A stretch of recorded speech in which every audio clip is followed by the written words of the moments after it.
Welcome. We are Ashu Law Firm, and today we are explaining the various types of real estate frauds that are prevalent. చాలా మంది చేస్తాం తప్పుల్ని మీరు మాత్రం చేయకండి. ఒక గేటెడ్ కమ్యూనిటీలోనో లేదా ఒక అపార్ట్మెంట్లోనో ఫ్లాట్ కానీ ప్రాపర్టీ కానీ కొంటున్నప్పుడు మీరు చూడవలసింది ఒక పేరు మోసిన బిల్డర్నో లేక వాళ్ళు ఇస్తున్న ఎమ్యూనిటీస్నో కాదు. చాలా మంది చేస్తాం తప్పుల్ని మీరు మాత్రం చేయకండి. మీరు అతి జాగ్రత్తగా చెక్ చేసుకోవాల్సిన title verification, encumbrance check, zoning and master plan, ఆ area layout plan, building permissions పై concern authorities, construction as per government approved plans. ఒక లేఅవుట్ లో ప్లాట్ కొంటున్నప్పుడు ఆ లేఅవుట్ జస్ట్ అప్రూవ్డా కాదా అని చెక్ చేసుకుంటే సరిపోతుంది. ఆ లేఅవుట్ అప్రూవల్ లో ఉన్న టర్మ్స్ అండ్ కండిషన్స్ ని ఆ రియల్టర్ ఫుల్ఫిల్ చేశారో లేదా చెక్ చేసుకోవాలి.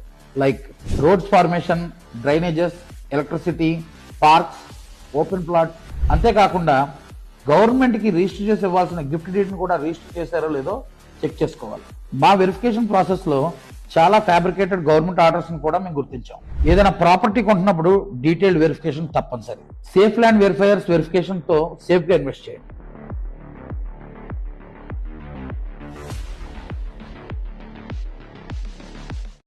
ఒక ప్రాపర్టీ మీద బ్యాంక్ లోన్ మంజూరు చేస్తే ఆ ప్రాపర్టీ 100% సేఫ్ అని అర్థమా? ఇప్పుడు నేను చెప్పే 3 ప్రశ్నలు మీరు రోజు వాడే గూగుల్ని అడిగి చూడండి. Question number 1, does bank verify the title before issuing the loans? Second question, bank approved properties still have legal issues?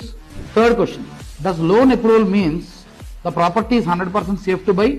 మీరు ఏదైనా ప్రాపర్టీ కొనేటప్పుడు బ్యాంక్ లోన్ కి అప్లై చేస్తే బ్యాంక్ ఆ ప్రాపర్టీని వెరిఫై చేసి లోన్ ఇష్యూ చేస్తుంది.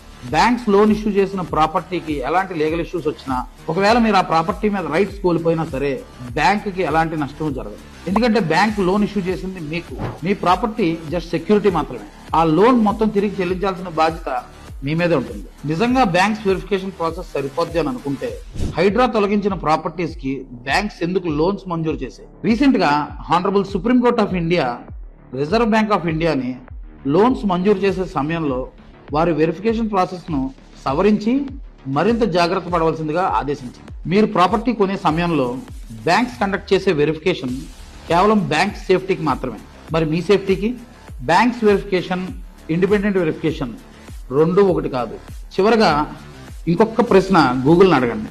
Do banks involve in real estate frauds?